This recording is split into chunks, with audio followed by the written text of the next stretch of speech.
податели, приди и всели се в нея чисти, на цеке скверни, спаси, блажи души наши. Слава Отечничком Духу, ныне и присно, веки веков. Амин. Молитвам се Святого апостола Матеј Сесети, Господи, се Христе Боже наш, помилуј нас. Амин. Денеска ќе продолжиме со онака што застанавме, односно продолжетокот од беседата на гората. И тоа е во 6-та глава од Евангелието според Матеј.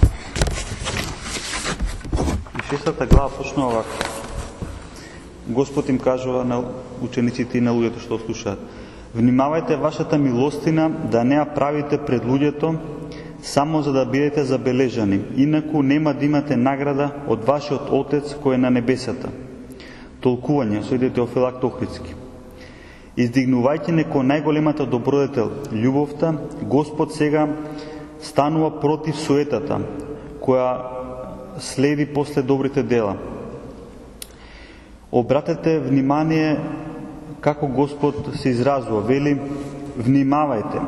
Кажува како да се пазиме од луд звер, од диво животно. Пазете се тој да не ве растргне. Но ако можеш да правиш милосрдие и пред луѓето, а при тоа да не биде со цел да те видат тие, нема да бидеш подложен на осуда. Но ако за цел имаш суетата, тогаш и во својата соба да го правиш тоа, ќе бидеш осуден. Бог ја казнува или ја наградува самата намера. Значи, ако човек нешто прави само за да биде забележен, прави некое добро дело за да го видат луѓето, вели самиот Господ, нема да имате награда од вашиот Отец кој е на небесата. А ако некој прави добро дело со најдобра намера и при тоа го видат луѓето, не се смета дека прави грешка. Свети Григорий Двојслов вели: само на оние кои што се целосно совршени им припаѓа да ги покажуваат своите дела и да примаат пофалба за нив, без да бидат возвишени со скриена гордост, додека оние кои што се слаби, бидејќи не можат да достигнат до тоа совршено презирање на сопствената слава, неопходно да ги кријат добрите дела што ги прават. И уште свети Амвросий Милански вели: честно е да се прави добро дело и да се пости тајно, за да се види дека бараш награда не од луѓето, туку само од твојот Бог. Значи, тука Господ ни кажува дека кога правиме добро дело, треба да пазиме да не наседнеме на тоа да имаме за себе високо мислење. Ете, јас правам добро дело и човек да почне да сака да го прави тоа за пофалба од луѓето или за да се покаже дека е добар. А Свети Григорий Двојслов ни објаснува дека тоа е затоа што сме ние слаби и склони на такво суетно размислување. Оние кои што се вели силни, кои што се совршени и кои што може да прават дела кои што се за пофалба, без тоа да бидат обземени од суета и од гордост, за нив нема штета кога некој гледа и кога прават добро дело. Но за другите кои што немаат таква душевна сила, подобро е да го кријат тоа за да не паднат во гордост. Следната работа што Господ ја кажува е: и така кога правиш милостина, не разгласувај, така стои во сегашниот превод, меѓутоа во изворникот стои не труби, не раструбувај, кој што звучи малце погрубо, меѓутоа така стои во изворникот. Значи не труби пред себе, како што прават лицемерите по синагогите и по улиците за да бидат фалени од луѓето. Вистина ви велам, тие веќе добиле својата награда. Толкувачот сега вели: лицемерите немале труби, туку Господ ја исмева нивната намера, бидејќи тие сакале за нивната милостиња да се раструбува, да се раскажува. Лицемерите се оние кои што на изглед се поинакви одо што на вистина се. Тие на изглед се покажуваат како милостиви, но во суштина се поинакви. И Свети Григорий Двојслов вели: треба да се знае дека има некои кои носат облека на светост, но не можат да го достигнат достоинството на совршеноста. Сепак тие не треба да се бројуваат меѓу лицемерите, бидејќи едно е да се греши од слабост, а сосема друго од лукава претворност. Значи, тука ни се кажува дека постојат луѓе кои што сакаат да бидат уважени, како некои кои што прават добри дела. И тие се покажуваат дека се луѓе кои што се добродетелни, се покажуваат од надвор, а внатре во себе чуваат поинакво расположение. Сега Свети Григорий Двојствов ни укажува, има луѓе кои што сепак не се совршени, имаат може да паднат заради слабост, и тоа веројатно се однесува на, да кажеме така, поголемо дел од искрените луѓе кои што со искрена намера прават добро дело, но некој пат може, да кажеме така, заради својата слабост да паднат во некое суетно размислување. И за нив не се однесува оваа осуда, затоа што тоа е заради нивната слабост, а не заради лукава претворност. Лукава претворност е кога човек знае дека, да кажеме, не се труди да се смени каков е внатре, туку само се труди да се покаже како што сака да се покаже. И зошто вели Господ, тие веќе добиле својата награда. Тука Свети Јеродим Стридонски забележува. Не вели Господ Божјата награда, туку својата награда, бидејќи тие се прославени од луѓето, заради кои што извршиле добри дела. Значи, тие заради пофалба од луѓето направиле добри дела, луѓето ги пофалиле и тие добиле својата награда. Оние кои што бараат награда од Бога, гледаат да не добијат тука награда од луѓето. И затоа ги кријат своите добри дела. Понатаму Господ вели: а ти кога правиш милостина, да не знае твојата лева рака што прави десната. И сега толкувањето вели: преувеличено Господ го кажал ова. Ако е можно, и од самиот себе сокри, или поинаку. Значи, Господ кажал, ако е можно, да не мислиме воопшто на тие добри дела што ги правиме. А има и втор начин да се толкува овој стих, каде што се вели во преносна смисла, каде што се вели дека левата рака е лево нешто што асоцира на нешто лошо, значи левата рака е суетна, а десната милосрдна. Значи патот на суетата да не знае што прави милостината. Значи има две толкувања на овој стих. И понатаму тоа ќе се види кај другите толкувачи. Свети Амвросиј Милански вели: тука Господ не зборува, ово е трето толкување, трет начин да се протолкува исто стих. Тука Господ не зборува за телото, кога вели лева и десна рака, туку за тоа ниту твојот најблизок човек, ниту твојот брат да не знаат за твоите дела. За да не испадне дека ти тука во суетен стремеж за награда да го изгубиш плодот од тамошната награда. Совршената штедрост се пројавува тогаш кога човекот премолчува за својата постапка, кога тој тајно доаѓа на помош на ближните во нивните потреби. Таквиот го прослава устата на сиромашниот, а не неговата собствена. Значи, кога ние се трудиме на луѓето да им помогнеме, дури тајно доаѓајќи, кога никој не знае, тогаш е тоа нешто што е за пофалба. Односно, нешто што е направено со искрена љубов и желба да му се помогне на ближниот, а не преку помошта на ближниот да ние за нас задобиеме некаква пофалба. Свети Василий Велики кажува, а само да се надоврзам претходно, значи, кога збори за лева и за десна рака, како и претходните толкувања, кои што беа за тоа дека окото ако те соблазнува или раката ако те соблазнува, одсечи ги од себе, се мислеше за најблиските луѓе, на сличен начин и тука се мисли за најблиските луѓе. Да не знаат ниту твоите најблиски што правиш. Свети Василий Велики на прашањето како тоа да прави нешто десната рака да не знае левата, одговара. Ова ќе го прерипам малце по-сложено толкување, па ќе поминем на следното на Атанаси Велики, кој што вели: да не знае твојата левица што прави десницата, односно да не знаат телесните желби што прави Светиот Дух. Но можно ли е оно што прави милостина да направи неговата левица да не го попречува во делото на благотворењето? Несомнено треба кај секого едната рака да се одействува на другата рака во добротворењето. Овде збориме за буквална смисла на зборовите. Кога левата рака држи пари или парешник, тогаш десната се е прекрасно семе на нивата на срцата на сиромашните, за да ожнее не клас кој се држи на сламено стебло, туку вечен и бесмртен живот, утврден на крстот.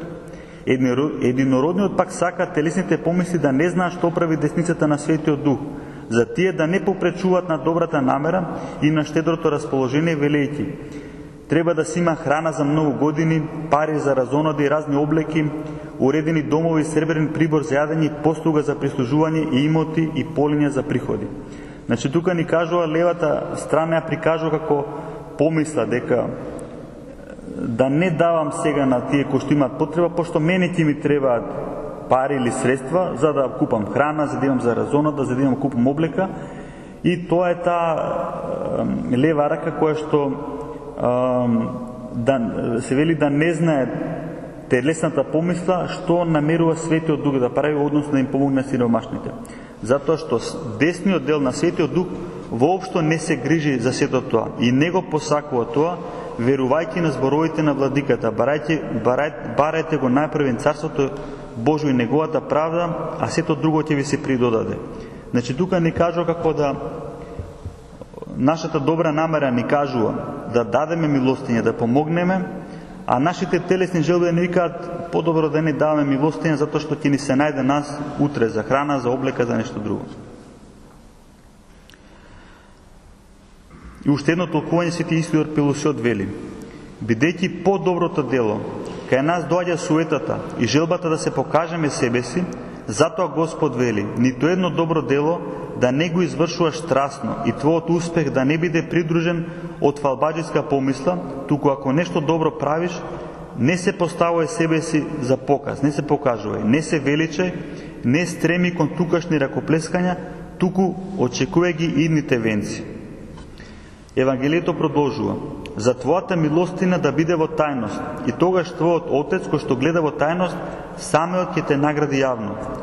А толкувачот вели: кога ќе те награди јавно? Тогаш, кога се ќе се покаже разголено и јавно, тогаш најмногу ќе се прославиш и ти. Се мисли на времето на страшниот суд, кога Господ повторно ќе дојде, тогаш да очекуваме својата награда.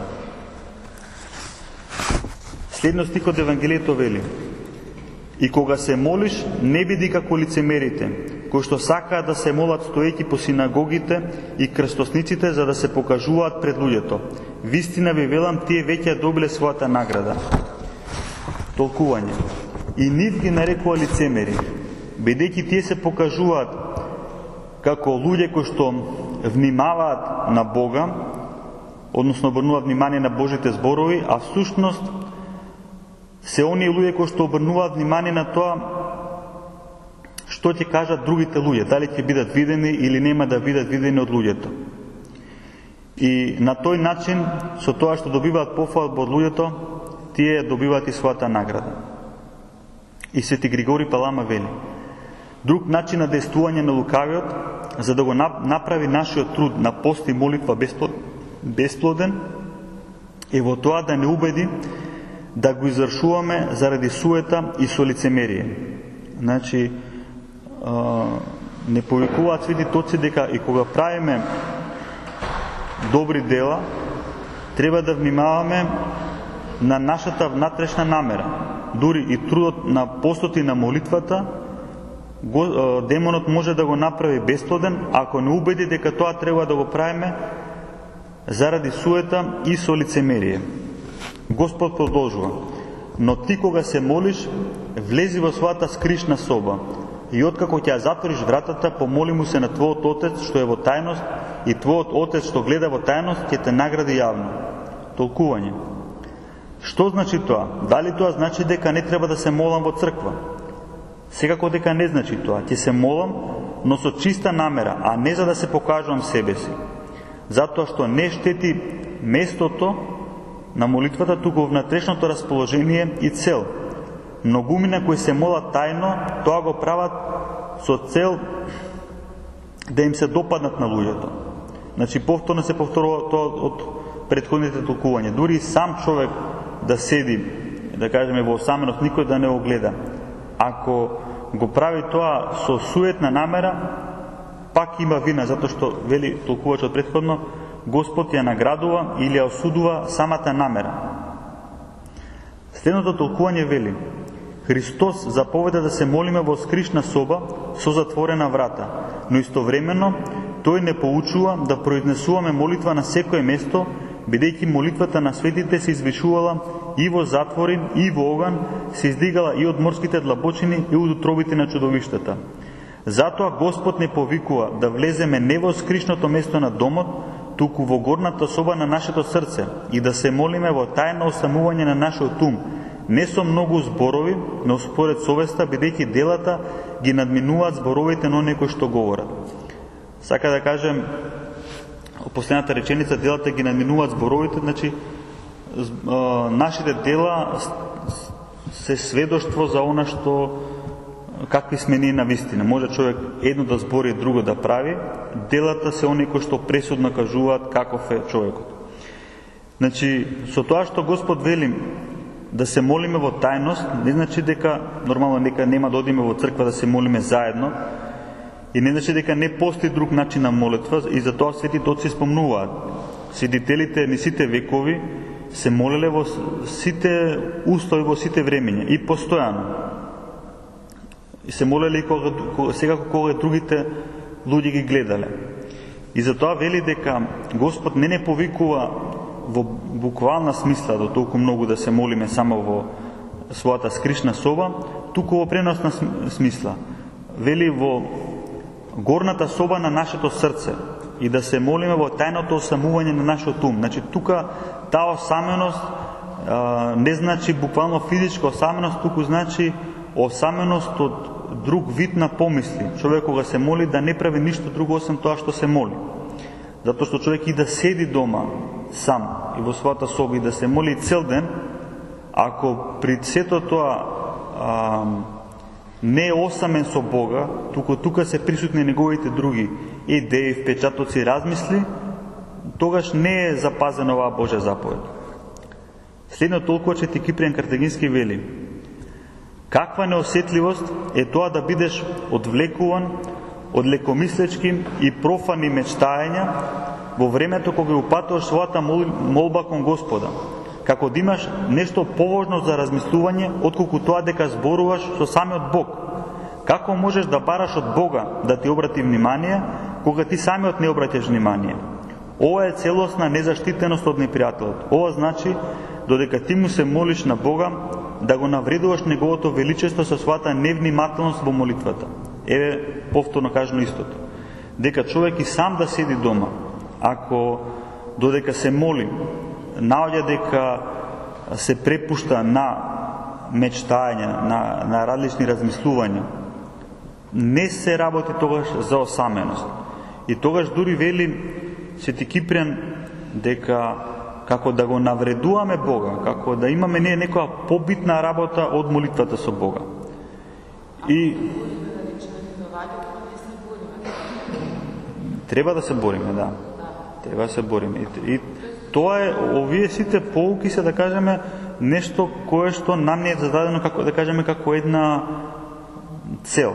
Таа цел може да е возвишена, може да е многу далечна, ама ние кон тоа стремиме. Да, има различни начини како човек може да го собере умот, и сега тука, например, не се наведени тие начини, ама е ово што спомна, во смисла дека ние сега знаеме што треба да постигнеме. Знаеме дека треба да постигнеме таква осаменост во молитвата, во смисла да бидеме сами со Бог и на Бога да му зборуваме и да обраќаме внимание на тоа што зборуваме. Сега како тоа да се постигне? Црквата има многу вековно искуство и ние треба исто да стекнеме или такво искуство и да преземе, да се учиме тоа искуство. Се слагам апсолутно дека со тоа што пребиваме во близината Божја, дали со читање на ваков тип на евангелие, со духовна литература од друг вид, тоа помага. А одмага тоа што, например, ние би потрошиле време дали на телевизија, дали социјални мрежи или нешто друго, што го расева нашето внимание, дури кога ќе исклучиме, да кажеме, телефонот, треба помине време за да се стиши таа галама од сите тие работи што сме ги виделе. Сега понатаму Господ продолжа да збора за молитвата и вели: кога се молите, не говорете многу, како незнабожците, зашто тие мислат дека за своите многубројни зборови ќе бидат услишани. Толкување. Многу говорливоста е празнословие, Например, кога некој се моли за нешто земно, за власт, за богатство, за победа. Многу говорливоста е како неразговетно слово, како детски говор. Значи, не биди празнословец. Треба да се прават не долги молитви, туку кратки, но непрестано да се пребива во кратка молитва. И уште две кратки толкувања вели. Со ова кажувам дека нему му се непријатни долгите молитви, а не честите, бидејќи самиот заповеда да се молиме непрестано, Свети Атанаси Велики. И третото толкување од Свети Јеродим Стридонски вели, ако незнабожецот во молитва говори многу, ти кој што си христијанин обратно треба да зборуваш малку, затоа што Господ е слушател не на зборовите, туку на срцата. Значи, тука ни кажува дека, за разлика од незнабожците, кои што мислат дека на нивните влажни богови треба да им раскажат не знам што и да имаат вакви или онакви желби, ние не постапуваме така, туку тоа кој ќе се каже не говорете многу, не значи дека ние ќе кажеме еднаш молитви ќе престанеме да се молиме, него ќе кажеме кратка молитва, ама често, дури и постојано. А сега се објаснува уште повеќе со следниот стих што сега Господ да ни каже. Вика, не бидете како никако незнабожците, зашто вашиот Отец знае од што имате потреба уште пред да го помолите. Значи нешто што вака се чини дека е очигледно, ама гледате има потреба да се каже.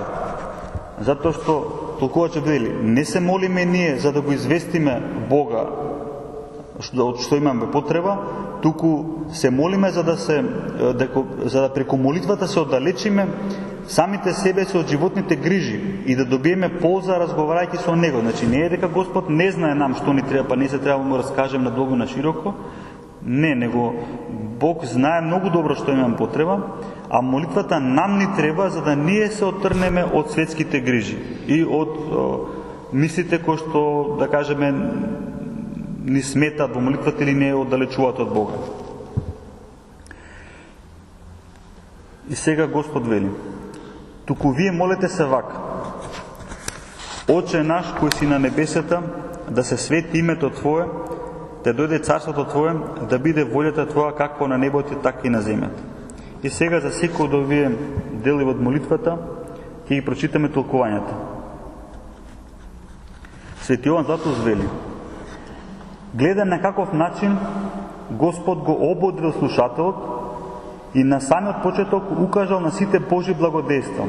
Всушност, оној што Бога го нарекува Отец, со самото вакво именување исповеда и простување на гревовите, и ослободување од казната, и оправдание, и осветување, и искупување, и посинување, и наследство, и братство со единородниот, и дарување на Светиот Дух, бидејќи оној кој што не ги добил сите тие добрини, не може да го нарече Бога свој Отец. Па така, Христос на двоен начин ги воодушевува своите слушатели, и со достоинството на именувањето, и со величието на благодејството кој што тие го добиле. Кога вели на небесата, со тие зборови не го затвора Бога на небото, туку оно што се моли го одвлекува од земјата и го поставува во највисоките земји и во горните живеалишта. Понатаму, со овие зборови Господ не учи да се молиме и за сите браќа, и бидејќи не вели Оче мој кој си на небесата, туку Оче наш. И со самото тоа заповеда да се произнесуваат молитви за сиот човечки род. И никогаш да не гледаме само на собствената корист, туку секогаш да се трудиме за користа на ближниот. А на тој начин и непријателството го уништува и гордоста ја поразува. И зависта ја истребува и ја воведува љубовта, мајката на се што е добро. Ја уништува нееднаквоста на човечките нешта и покажува целосна рамноправност или рамночестност помеѓу царот и сиромашниот, бидејќи во највозвишените и најнеопходните нешта сите имаме еднакво учество. И навистина, каква штета имаме што сме од унижено потекло, кога според небесното потекло сите сме соединети и никој нема ништо повеќе од другиот, ниту богатиот повеќе од сиромашниот, ниту господарот повеќе од слугата, ниту началникот повеќе од подчинетиот, ниту царот повеќе од војникот, ниту филозофот повеќе од варваринот, ниту мудриот повеќе од незнајкото. Бог ги удостоил сите подеднакво да го нарекуваат Него свој Отец и преку тоа на сите им дал еднакво благородништво. Па така, спомнувајќи се за тоа благородништво, за возвишениот дар, за единството на чест и за љубовта помеѓу браќата, одлекувајќи ги слушателите од земјата и поставувајќи ги на небесата, да видиме зашто конечно Исус ни заповеда да се молиме. Секако, именувањето на Бога свој Отец во себе содржи доволно учење за секој добродетел. Оној кој Бога го нарекол Отец, и тоа заеднички Отец, тој неопходно е должен да живее така, што да не се покаже недостоен за тоа благородништво, туку да покаже ревност еднаква на дарот. Ово мислам дека е јасно, ако има нешто ќе ми кажете, ако е нешто што не е јасно, нема да го толком повеќе, затоа што другите толкувања знаат да бидат така некако, да кажеме, како некој концентрат, како некој дел што треба да се разложи, додека толкувањата на Свети Јован Златоуст се кажани како беседа, и затоа самиот тој разложува доволно и нема потреба нешто посебно да се објаснува. А ако има нешто нејасно, ќе кажете. Следното толкување вели: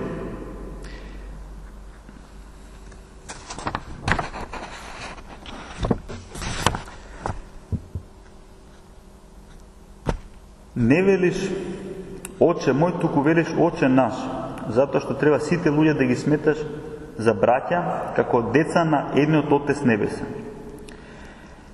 А во однос на зборовите да се свети името Твое, Свети Теофилак Охридски вели: тоа значи, кога ќе кажеме да се свети името Твое, тоа значи нас направи не свети, за Твоето име да се прослави, па како што преку мене се хули Бог, така преку мене тој да се свети, односно да се прославува како свет. И следното толкување повторно Свети Јован Златоуст вели: светителот не се задоволува само со именувањето Оче наш, туку придодава и други нешта.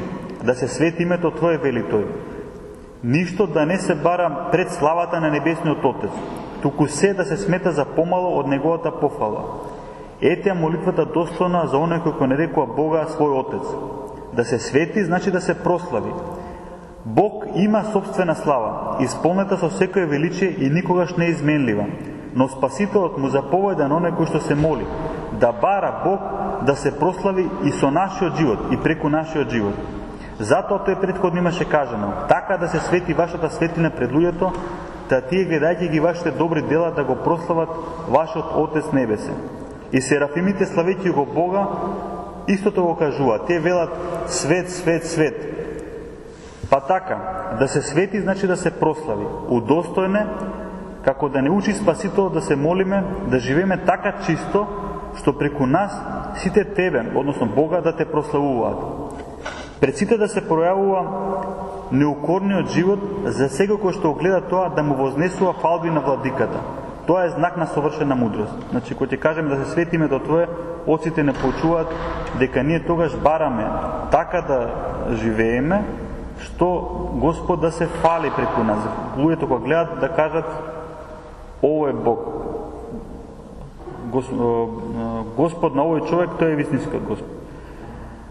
Затоа што ако човек живее недостојно, знаеме дека се хули името Божјо преку оние луѓе кои што живеат недостојно. Затоа што овие гледаат ги овие христијаните што прават недолично. А ако христијаните прават нешто што е за пофалба, тогаш се свети името Божјо. Во однос на зборовите да дојде царството Твое, светителот Теофилак Охридски вели: се мисли на второто Христово пришествие. Затоа што човек кој има мирна совест, тој може да се моли за доаѓање на Господа, за воскресение и за страшниот суд. Значи, повторно, оној човек кој што вака се моли искрено цело срце, тој би требало да има леснотија во својата совест од гревовите, односно да нема нешто што му тежи на совест, за да биде во секој миг спремен за средбата со Бога. Затоа што средбата со Бога не доаѓа само преку второто Христово пришествие, туку доаѓа и во моментот на смртта, кој што за нас е неизвесен. Не знаеме за секој од нас кога ќе дојде тој момент на смртта. Свети Јован Златоуст повторно вели: тоа апостолот Павле го посакувал секојдневно. И затоа вели: ние што ги имаме првините на духот, силно воздигнуваме во себе, очекувајќи посилнување и откупување на нашето тело. Оној кој што има таква љубов, тој не може да се возгордее среде богатствата на овој живот, ниту да отчајува среде жалостите, туку како да живее на небото слободен и од едната и од другата крајност. А во однос на зборовите да биде волјата твоја како на небото така и на земјата, Свети Теофилакт Охридски вели: како што ангелите ја исполнуваат Божјата волја на земјата, така бараме да ни даде и ние кои што сме тука на земјата, на небесата, така бараме да ни даде и ние на земјата тука да исполнуваме Божјата волја. И тоа го надополни Свети Игнатий Бранчанидов кога вели: небо тука се наречени небесните жители. Тие Божјата волја извршуваат совршено, непорошно и целосно. Кон волјата Божја тие не ја смешуваат својата волја. Кај нив дури нема одделна волја. Нивната волја се слеала заедно со Божјата волја. Земја се наречени христијаните. Нема да погреши никој од нас, ако изговорајќи оваа прозба, под именувањето земја, го подразбира своето срце, не одделувајќи го ниту телото од срцето. Значи, кога ќе кажеме да биде волјата твоја како на небото, така и на земјата, кажуваме да даде Господ и ние така да ја слушаме Божјата волја, Божјиот глас, како што ангелите го слушаат на небесата. И тука, бидејќи Свети Игнатий Бранчанидов овие зборови кажува во склоп на својата аскетска проповед, која што упатена, да кажем, првенствено кон подвижниците, да кажеме, кон монасите, кои што повеќе внимаваат на овие теми, затоа тој тука кажува за смешување на својата волја. Затоа што знаете дека кај монасите еден од монашките завети е заветот на послушање, кој што значи одрекување од својата волја. И тоа да го наречеме така дека е тоа монашка одлика и монашка дисциплина. Не се очекува тоа луѓе што не се во манастир. Меѓутоа, монасите имаат искуство што значи тоа да се смешува својата волја во тоа послушание. И тоа е нешто кое што е од една страна и тешко да се воочи. Затоа што многу често луѓето по својата слабост сакаат да ги слушаат работите како на нив што им одговараат. Па така ќе слушнат нешто и ќе си го прилагодат на она што тие го мислат и ќе си го потврдат тоа што тие го мислат или во сето тоа што им е кажано ќе изместат нешто за да биде според тоа што тие го сакаат. Тоа не е нешто што се надминува така лесно, затоа е потребен некаков подвиг и некакво време, некаква духовна зрелост. Меѓутоа добре да знаеме дека тоа постои, дека постои смешување на нашата волја со Божјата волја. А кога се молиме да биде волјата тоа како на небесата, така и на земјата, тогаш ние како да бараме од Бога да се удостоиме да бидеме толку, да кажам така, духовно зрели, да не ја смешуваме нашата волја со Божјата волја, туку да исполнуваме Божјата волја. Јас ќе додадам нешто тука, затоа што многу пати кога се зборува за откажување од својата волја, човек може да добие впечаток дека се работи за некакво откажување и од својата слобода, и дека човек сега се принудува да прави нешто што тој не сака да го прави.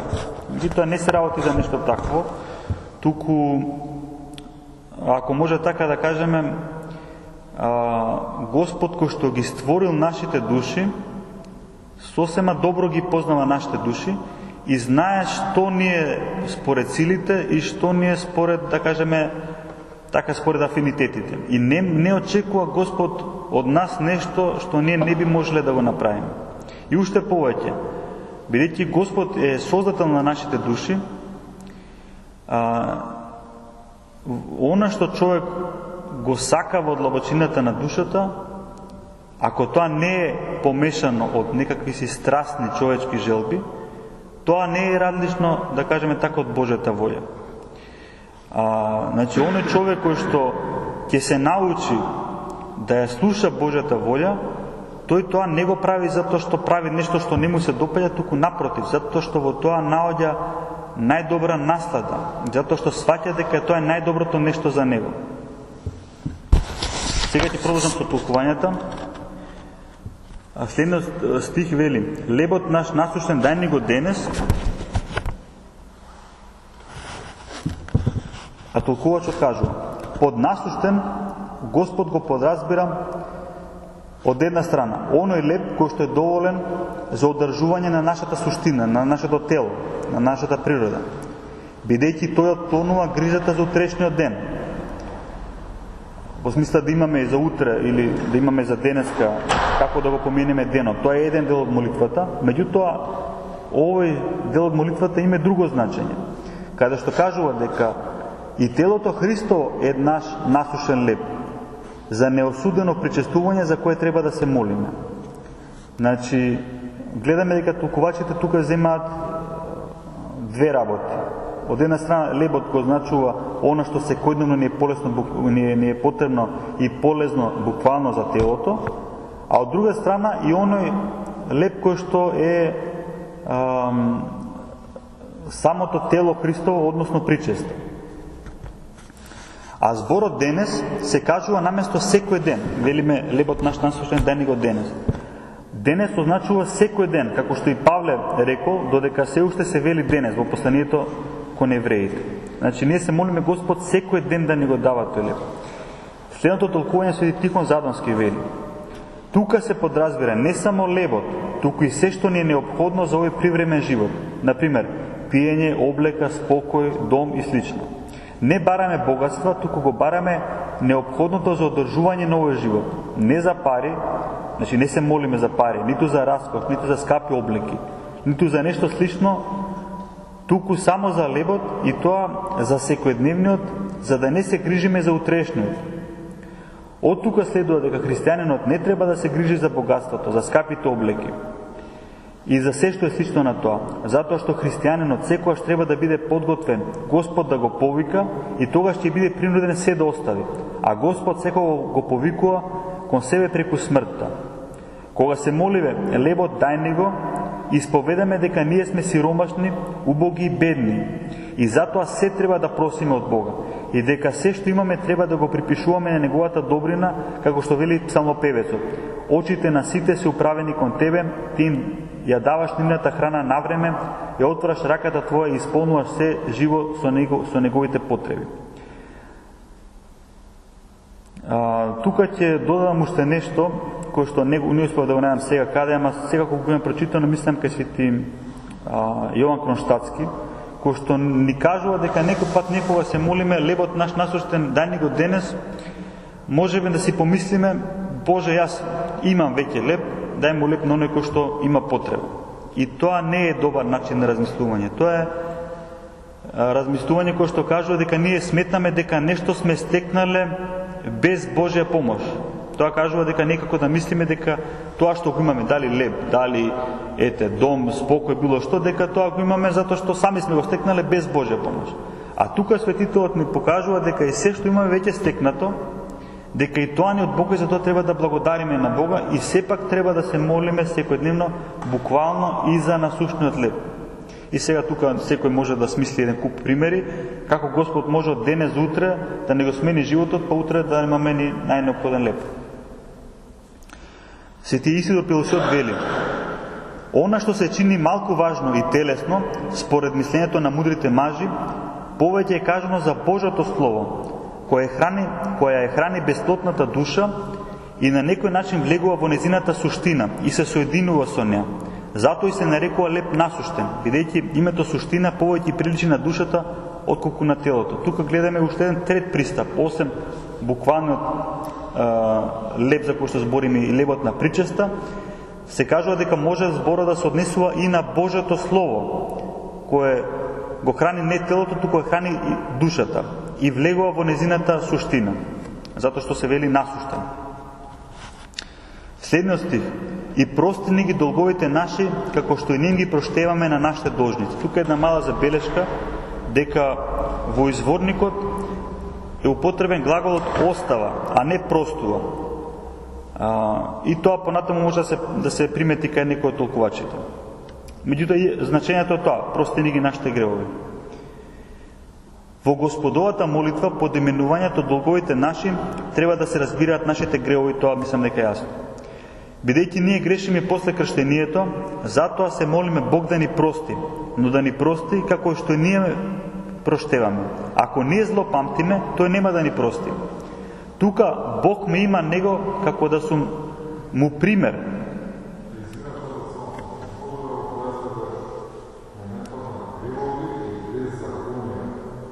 Па некаде може да се сретне тоа дека се тие синоними, греф и беззаконие. Сега може да се... Да. Значи, како ние знаеме што е греф, што не е греф? Значи, не е изворот на нашето знање некаков природен закон, туку е Божјата заповед, Божјиот закон. Значи, она што Господ некој пат ќе каже дека е благословено, тука веќе неколку пати го разговаравме. Тоа, например, во времето на Адам и Ева, за да Господ благословил да се множат луѓето. А тие биле само двајца, значи имало благослов, така да кажем, во тоа најрано време да се стварат семејства од луѓе кои се најблиски роднини, така. Меѓутоа понатаму и тоа не се сметало за греф. Понатаму во Стариот Завет Господ на едно место вели дека веќе не треба така да се постапува, дека веќе до трето колено не сме да се стапува во брак. И од тогаш натаму е тоа греф. Значи сепак Господ е изворот на тоа што е етика, на тоа што е морално, на тоа што е греф, а што не е греф. Господ кажува ова греф, ова не е греф. И за тоа мислам дека може да се поистовети гревот со беззаконието. Затоа што Господ кажува ова правете, она немој да го правите. Па не знам дали... Да, ние тоа го разговаравме, не знам дали беше ти тогаш.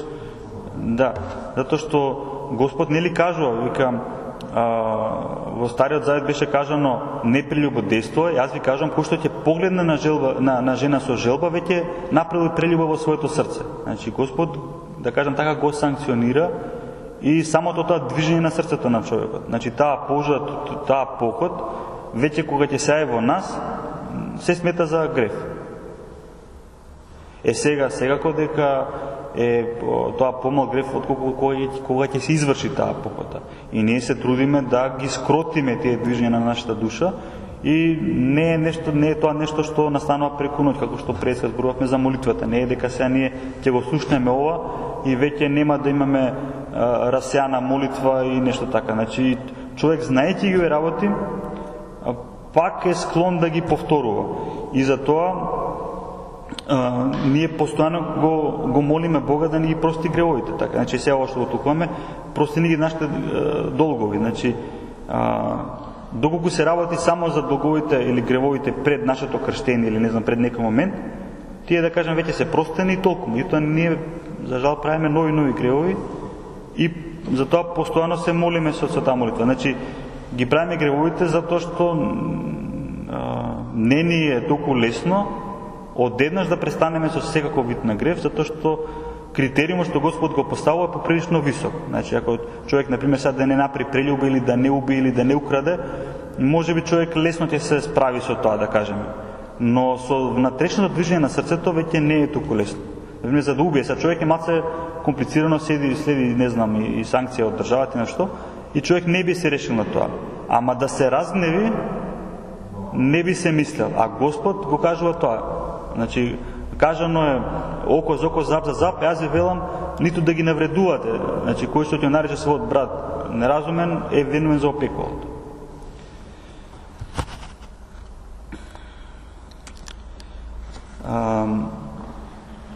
Ние имаме многу гревови, затоа што грешиме и со зборови, и со мисли, и правиме многу нешта кои се достојни за осуда.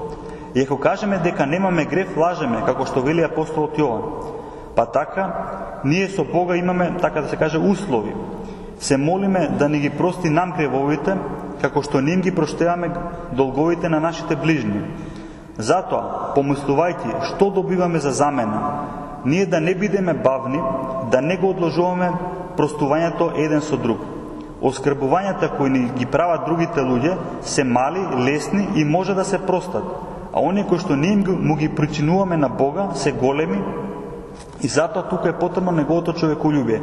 Затоа внимавај заради малите и лесни грешки кои што се направени кон тебе, да не се затвориш само од себе си за проштавањето од Бога на твоите тешки прегрешенија. Свети Кирил Иерусалимски. Значи, тоа на многу места ќе го сретнете дека она што ние го грешиме кон Бога е многу пострашно од она што луѓето го грешат кон нас. И затоа ако ние најдеме во нас сила да им простиме од се срце на луѓето кои што нам не сгрешиле, го одоброволјуваме Бога и тој нам да не ги прости гревовите. Мислам дека има уште некој збор за тоа понатаму, ќе видиме сега. Следниот стих од Евангелието. И не воедуване во искушение, но избавени од лукавиот, зашто Твое царството и силата и славата во вечни векови. Амин. Толкување. Ние сме слаби луѓе и затоа не треба да се подложуваме себе си на искушенија, но ако паднеме во нив, треба да се молиме искушението да не погуби. Во бездната на искушенијата се вовлекува само оној, односно пропаѓа само оној кој што е проголтан и победен, а не оној кој што само дошол во искушение, но потоа победил. Свети Теофилак Тохридски. А Свети Јован Златоуст вели: тука Спасителот јасно ни покажува нашата ништозност и ја победува гордоста, учејќи не да се откажуваме од подвизите и да не итаме кон нив по своја волја. На тој начин за нас победата ќе биде поблескава, а за ѓаволот поразот ќе биде поосетлив. Штом сме ние вовлечени во борба, тогаш да одстоиме мажествено. А ако нема призив кон неа, тогаш треба спокојно да го очекуваме времето на подвизи, за да се покажеме себе си не суетни, а мажествени. Значи, кога ни кажа Свети Јован Златоуст да се покажеме себе си не суетни, затоа што може да има, да кажеме, известна доза на суета во тоа, ете јас можам да истрпам искушение, слободно ќе се пуштам во искушение, бидејќи ќе го победам. Затоа што на некои места во Светото писмо се кажува дека Господ ги испитува своите служители, дека секој подложен на испитување. Меѓутоа, тука не се мисли на таков тип на испитание, туку се мисли за некој вид на искушение кој што, да кажеме, го доведува по знак прашалник спасението на човекот. Затоа што може да е некој искушение кој што надминува неговата сила да се справи со тоа. И затоа ние покажуваме смирение, кога кажуваме слаби сме, не воведе во искушение. И избавени од лукавиот. Свети Теофилак Охридски вели: не рекол од лукави луѓе, затоа што не се тие кои што прават зло, туку лукавиот, односно демонот. Се надоврзува на тоа Свети Јован Златоуст, се надоврзува, тие се хронолошки поинаков редослед, меѓутоа во редослед на овие текстови. Лукав, тука Христос го нарекува ѓаволот, заповедајќи ни против него да водиме непомирлива борба и покажувајќи ни дека тој не е таков по природа. Злото зависи не од природата, туку од слободата, а дека првенствено ѓаволот се нарекува лукав, тоа е по прекумерното множество на злото кое се наоѓа во него. И затоа, тој кој што не е навреден од нас, води против нас непомирлива борба. Спасителот не учи никогаш да не се гневиме на ближните и на нивните оскрбувања, кои ние некогаш ги трпиме од нив, туку сето свое непријателство да го браќаме кон ѓаволот, како виновник за сето зло. Значи, прво го спомнува лукавиот, како виновник за сето зло. Значи, не учи да не се лутиме ние на луѓето кои што ни нанесуваат некаква неправда, туку да знаеме дека зад тоа стои ѓаволот и ние да се гневиме не на луѓето, туку на ѓаволот. И уште нешто кажува интересно тоа, дека вика злото зависи не од природата, туку од слободата, затоа што не е дека Господ го создал ѓаволот да биде лош, туку стои по својата слобода се направил себе си зол. Следната толкувач вели: не само да не допуштиш да завладеат страстите, значи, тој молитвата толкова на овој начин. Кога ќе кажеме не воведе во искушение, туку избавен од лукавиот, тој кажува: не само да не допуштиш да не завладеат страстите, преку кои му се починуваме на ѓаволот, значи искушенијата, туку и да не избавиш од робството на ѓаволот во кое се наоѓаме поради нашите падови. Значи, повторно се нагласува тоа дека тоа искушение повеќе се мисли на страстите кои што знаат да не завладеат. А следно толкова Свети Максим Исповедник вели: Со овие зборови Светото Писмо ни покажува дека оној кој што не се помирил сосема со оние кои му сгрешиле, не му примнал на Бога срце очистено од тага и просветено со свето помирување со ближните, тој не само што нема да добие благодата на оние добрини за кои се моли, туку ќе биде предаден преку праведен суд на искушенија и на лукавиот, за да се научи да се очистува од прегрешенијата, отстранувајќи ги своите жалби на другите. Значи, Свети Максим Исповедник го сврзува овој стих со претходниот. Значи, вели, ако ние не им ги проштеваме долговите на нашите должници, Господ ќе допушти да паднеме во искушение и во, да кажеме, во канџите на лукавиот, и затоа ние треба да се трудиме, да се помириме со нашите непријатели, да простиме на оние кои што ни сгрешиле, за да може да се зачуваме од искушение и од лукавиот. И следните зборови се: зашто Твое царството и силата и славата во вечни векови. Амин. Тука Господ не ободрува, бидејќи ако нашиот Отец е цар и силен и славен, тогаш ние секако ќе го победиме лукавиот и во идното време ќе се прославиме. А Свети Јован Златоуст вели,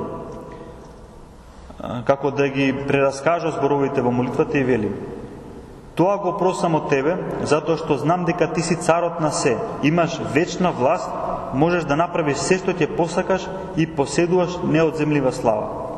Значи, со последните зборови, уште на толкување.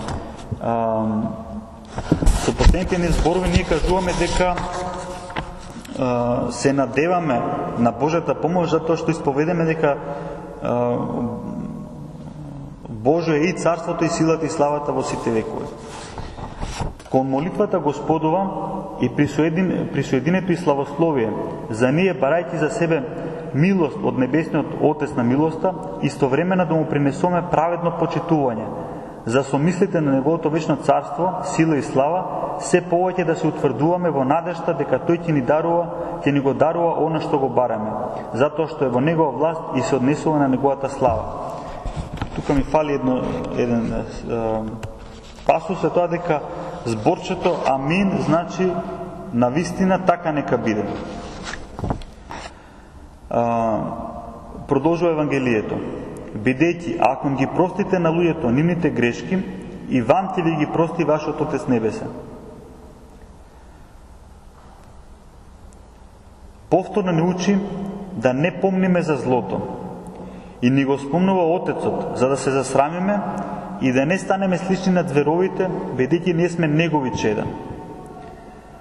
Значи, Свети Теофилак Охридски вели, ако ние не им ги проштеваме на луѓето нивните погрешки, ние сме слични на зверови.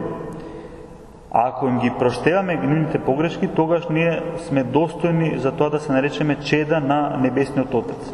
И така вели Господ.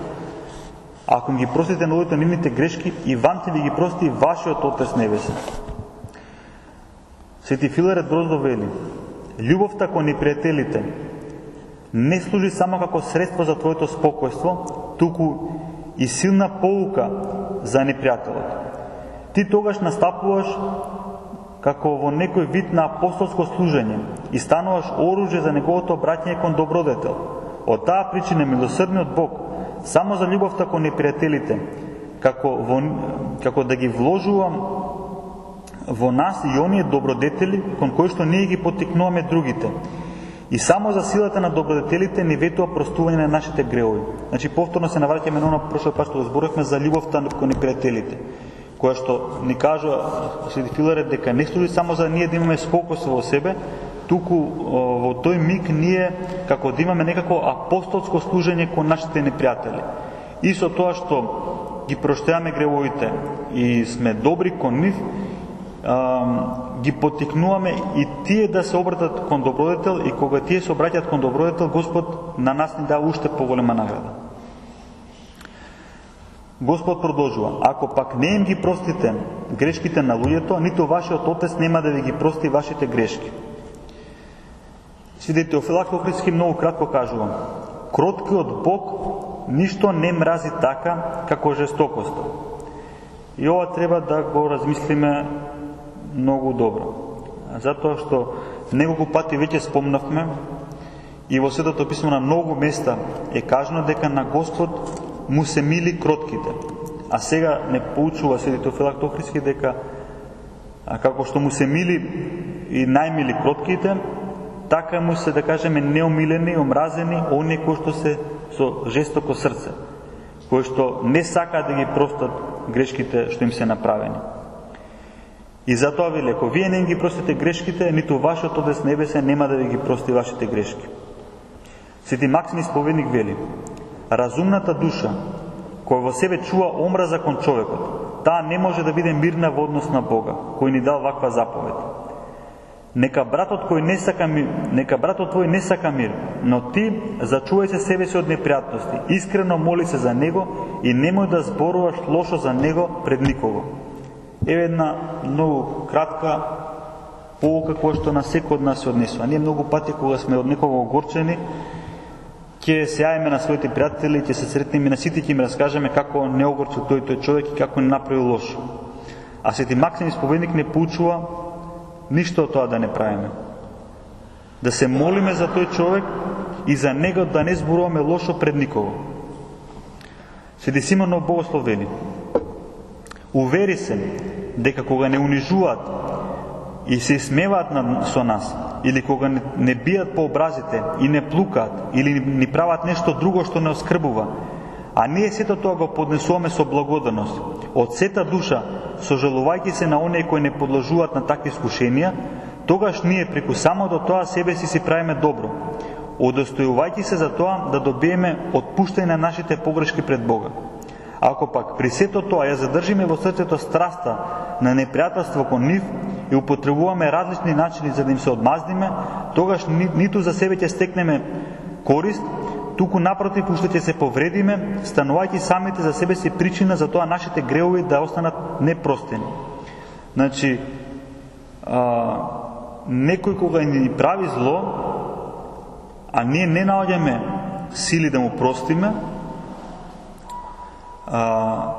тогаш, како да кажам, како од една страна кај сме оштетени, од друга страна ние од Бога не добиваме помош. Значи, заради тоа свидетелите не упатуваат да се трудиме, да им проштеваме и на оние кои што нам ни прават зло, затоа што само на тој начин ќе добиеме и ние прошка од Бога. Следните стихови од Евангелието велат: кога постите, не бидете нажалени, натажени како лицемерите, зашто тие си ги изобличуваат лицата за да се покажат пред луѓето дека постат. Вистина ве велам дека тие веќе добиле својата награда. Тука една забелешка кај зборчето изобличуваат, во некои постари преводи на македонски стои, ги помрачуваат своите лица. Тоа помрачување или изобличување на лицата е кога лицето изгледа омалаксено, слабо, бледо и укорува Господ кога некој не се покажува каков е на вистина, туку привидно прима мрачен изглед, да се покаже дека ете тој пости. Да. Не, мислам дека тоа што кажаш за пример што си го видел е една одлика на човечка слабост, дека тоа не се однесува само на муслиманите, се однесува и на христијаните и на било која друга, да кажеме. Да, значи може да се однесува, не значи дека се однесува, него може да се однесува и за тоа Господ не предупредува да не правиме ние така. Мислам дека и во времето, да кажеме, на Стариот Завет, кај што постот подразбирал целосно нејадење, целосно воздржување од јадење, тоаш стварно бил потребен поголем напор да се зачува, да кажеме, некоја свежина на лицето, затоа што еве нека проба некој човек да не јаде ништо, ќе види дека не иде тоа толку лесно. А ние, да кажеме, денес кога постиме со тоа што јадеме по скромна храна, тогаш е тоа многу полесно. Да кажем, и за тоа може би кај нас ова сега тешко да дојде до израз. Меѓутоа, сепак мислам дека и кај нас доаѓа до израз, затоа што еве ќе видиме понатаму во стиховите што следуваат, па ќе го протолкуваме целото заедно. Затоа што следните стихови се: ти кога постиш, помажи си ја главата и измиси го лицето, па да се покажеш дека постиш не пред луѓето, туку пред твојот Отец кој што е во тајност. И твојот Отец кој што гледа во тајност ќе те награди јавно. Значи, тука се повторува, да кажем, она што на почеток го слушавме, кога се моли човек да не го прави тоа за показ. Јас, како што кажаш, пример, јас си мисто видено во православни, да кажеме, кругови, да луѓе намерно, да кажеме, се сака да се покажат дека се молат, вадат браници, да така, да привлечат внимание. Не викам дека секој што извади браница сака да привлече внимание, меѓутоа и тоа не е исклучено.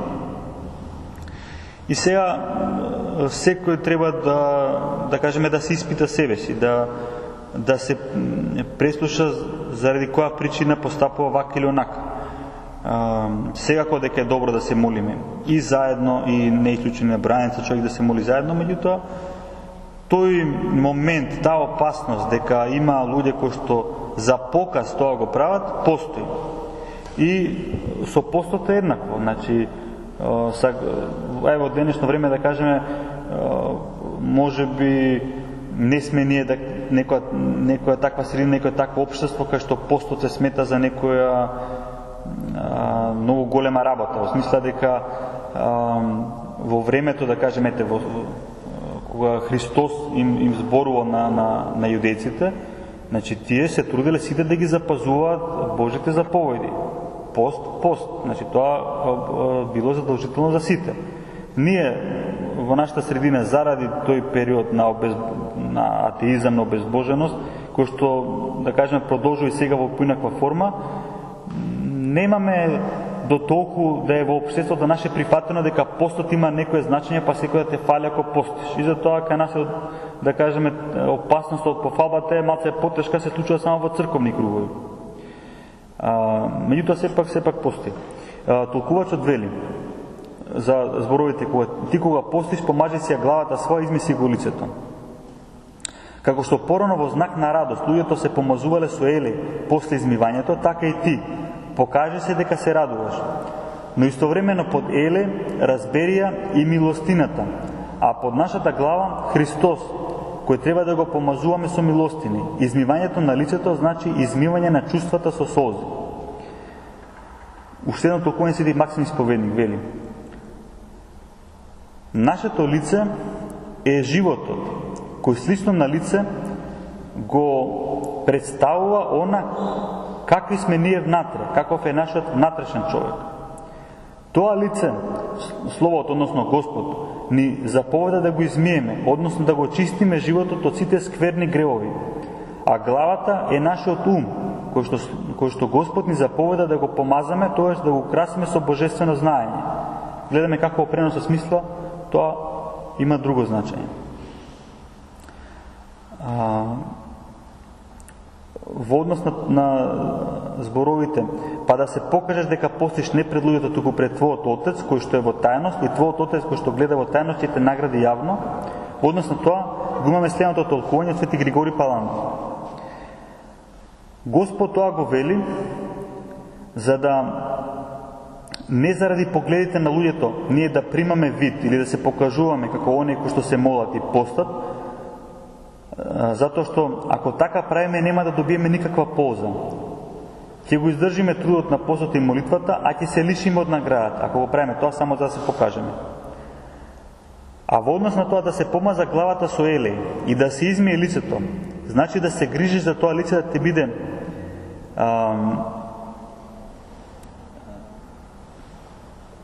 да лицето да биде, кога лицето е бледо или непријатно, значи да се трудиш за лицето да не биде ни бледо ни непријатно, ни да си сосува глава, затоа што тоа може да изгледа како последица на постот и презир кон телото, и за тој начин да се добие пофалба на луѓето. Значи малце комплицирана реченица, ама сака да каже дека фарисеите кои што во Стариот Завет се покажувале видливо дека постат, тие од секој пат и биле туѓи на Христовата црква. И Господ ни забранува ние да бидеме слични на нив. Значи тоа што тие го правеле, да се покажат дека се молат, да се покажат дека постат. Ете, јас постам, па лицето ми е вакво, што сум извршен од пост. Тоа Господ ни вели да не го правиме. А во преносна смисла вели толкувачот: може би некој по својата возвишеност ќе каже дека тука под глава треба да се разбере главата на душата, тоест умот, како оној што началствува, а под лице воображението, во кое се сосредоточуваат впечатоците добиени преку сетилата. Значи, тука гледаме дека толкувачот прави разлика помеѓу ум и воображение. Иако ние, да кажеме, денеска може би не би направиле таква разлика. Значи, и едното и другото е дел од разумот, но го двои умот, разумниот дел, од она што е впечатоци стекнати преку сетилата. И сега да видиме зашто тоа го прави, зашто го одделува тие. Затоа што ако правилно го извршуваме постот, тогаш треба да ја помазаме главата со еле, односно нашиот ум да го направиме милостив и нашето срце, тоест вообразбата, да ја измиеме од срамни и нечисти помисли и од гнев и од се што е неубаво. Затоа што таков вид и на таков начин извршуван пост не само неубавите страсти, туку заедно со нив и поттикнувачите и устроителите на тие страсти, односно демоните, ги приведува во бегство и ги посрамува, а кончинот на ангелите ги вбројува оние што постат, претворајќи ги во ангели, и нив им ги прави чувари нив и ги приклонува на помош и содейство кон нив. Значи, на луѓето кои што така постапуваат, ангелите им ги прави чувари и ги приклонуваат да им помагаат. Значи, и Свети Филарет Дрозда за крај вели: христијанин, биди таков, биди христијанин, а немој само така да се именуваш. Ете едно од најважните правила за тебе. Познај го неспоредливото достоинство од скромната, тивка, скриена добродетел. Неа и е својствено да биде тајна за земјата, затоа што има небесно потекло и постои за небото. Извршува во тајност и чува од човечките очи, кои често се нечисти и штетат незината чистота. Туку внимателно и непрестанно представува на чистото и очистувачко око Божјо. И твојот Отец кој што гледа тајно ќе ти даде тебе јавно. Амин. Значи, повторно се кажува дека добродетелта, бидејќи од небесно потекло, има својства да е скромна, тивка и сокриена. За разлика од тоа да речеме дека луѓето денеска вообичаено се, да кажеме, сме навикнати да не се издвоиме од другите, сме навикнати да се фалиме, да се промовираме, да покажуваме кога нешто добро ќе направиме, ете јас помогнав, ете јас направив, ете не знам нешто. Од тоа од една страна може да биде добро во смисла да ги поттекне и другите на некаква добродетел, но Господ ни кажува дека сепак за нас најполезно е ако таа добродетел биде скришна. И некаде во толкувањата Свети Јован Златус вели: ако сакаш најголема пофалба да добиеш од луѓето, тогаш ти гледај сите работи да ги правиш тајно. Затоа што тогаш нема да имаш ти во овој живот пофалба, но во идниот живот, при страшниот суд, ти имаш таква пофалба како што не си можел никако да добиеш тука на земјата. И тоа е една поука, да кажеме, ете за нас, како да постапуваме. Како кога правиме добри дела, треба да ги правиме на добар начин.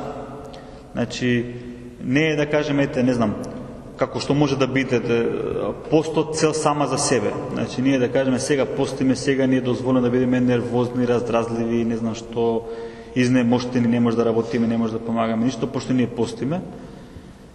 И во тој случај немаме никаква духовна полза. Но ако ги правиме овие добри дела на добар начин, тогаш имаме многу голема полза. И ето тоа не е кажано, да кажем, на таков начин со тие зборови, меѓутоа ние сите христијани знаеме дека не постои добро дело што не е извршено на добар начин. Не е кај нас, не ќе направиме добро дело на било каков начин, туку доброто дело е сврзано со извршување на добар начин. Па дури и такви дела, како што се молитвата и постот, треба да се извршуваат на добар начин. Дали имате нешто да додадете, да кажете, да прашате? Ја последно време два нешта малку да размислувам. Например, кога Да, сето тоа е да кажеме, добри, затоа тука имаше кажано некои од свидетелите од тукувачите дека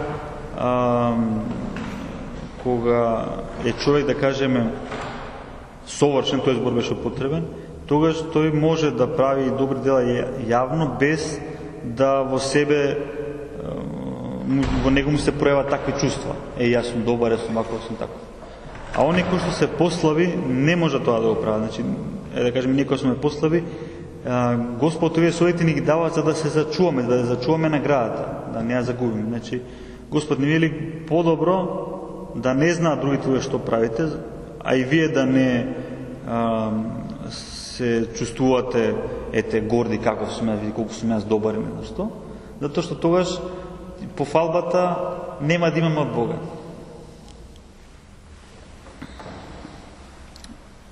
Има ту што нешто да кажете, прашате? Тоа ще кажеме, ќе испееме тропорт на Свети апостол Матеј и ќе завршиме ако нема друго. Усердно од митници, вашему владице Христу, јавошу се на земји человеком на благост. Тому последува апостол, избрани јавил се си, благовестник Евангелија селени велегласен, сего радич тим честную памјат Твоју.